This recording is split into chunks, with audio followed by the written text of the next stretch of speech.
Hey everybody, Dorothy here. It is a chilly, chilly early March night, and we've had a really great question from one of our members, which is it was really kind of a lament, so to speak, about feeling taken for granted. And no one likes to be taken for granted, and we can feel that way from time to time. Sometimes it's warranted and sometimes it's not. But these 7 tips will help you figure that out.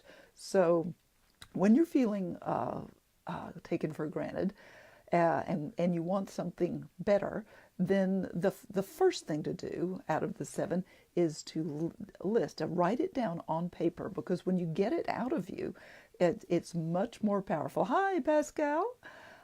Thanks for joining. And so when you get it out of you and onto paper, it loses some of its emotional power and gives you the ability to be clearer about what you can do, what your options really are. So get it out and write on a piece of paper what you've tried already. You may have tried one thing, you may have tried 5 things. Whatever the number is for you, just write down a kind of a bulleted list of the things that you have tried. And once you've got that down, you're ready for step 2. And step 2 is to ask yourself, in all honesty, this critical question. Did I draw the line and stick to it? Did I draw the line and stick to it? Because, if you can ask for something, but if you're willing to give in at the first sign of it, the other person not providing it, or just ignoring the facts that they did not do what you had asked them to do, then you haven't held the line. And holding the line is really important. How you do it is important too, but that's for another training. So holding the line is really important. That's step 2. So just ask yourself, did you hold the line? Now, don't blame yourself. Don't shame yourself. It's just whether you did or not, because this is just a process, kind of 7 steps of observing what it is that has gone on in the past. And we cannot change the past, but once we're clear about what's happened in the past, then we can really get in touch with what our better strategy is going forward. So step 3 is for each of those ways in which you drew the line and you can just do this one at a time as well. You don't have to do it as a batch. But was the response that you got from that person respectful? Hey, Melanie, wonderful to have you on.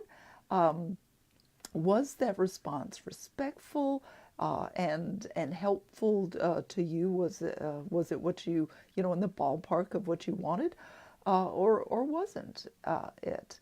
And if it wasn't, then step 4 is, how did that other person respond? Did they blame you? Did they try to shame you in some way? Did they try to other you or make you not important in some way, that try to ignore you and make it as though you didn't count? So those are toxic kinds of behaviors that you want to note.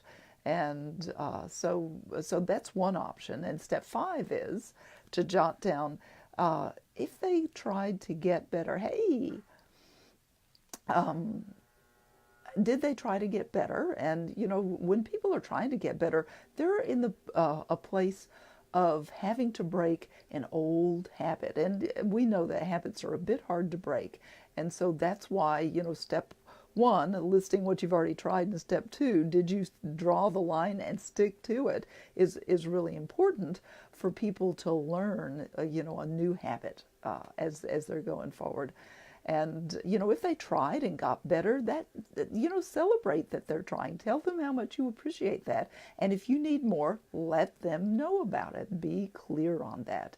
And if they didn't try and they didn't get better, it's back to, could you hold the line better now upon reflection? we all, I've been in situations many times in my life when I wanted something and I didn't draw the line well, and how you draw the line is really important too. But that's for another training as well. I don't want these things to be too long. And then, 7 is if they get better, it's better for both of you, and praise them, give them good feedback for having done something that was really helpful for you, and that way they can enjoy that as a win on their own behalf. And if step number 8, this is the bonus step, is if none of those, if doing all of those things rather happened, and you did a pretty good job, and they tried and they made some progress, then that's good, and you can try this again if you need a little better. But if they were not helpful, or were not cooperative, or didn't try, or blamed you, or shamed you, or ignored you and othered you for trying to get them to do something new, or asking them to do, you're not really trying to get them to, you ask them to, and it's just a matter of their response. What is their response?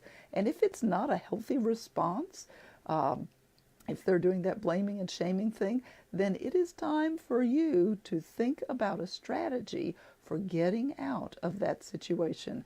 And I know how hard that would be. I put off developing a strategy to get out of a really unfortunate relationship and it took me years to be able to figure that out. So if that's you, be honest with yourself and reach out for help. That's what this group is for, to help you, and feel free to ask your question anytime in the group. So I hope that's been really helpful, and we'll catch you next time. Make sure and put your comments in your questions and concerns in the comments section, and we'll catch up on those things pretty soon here. Bye for now.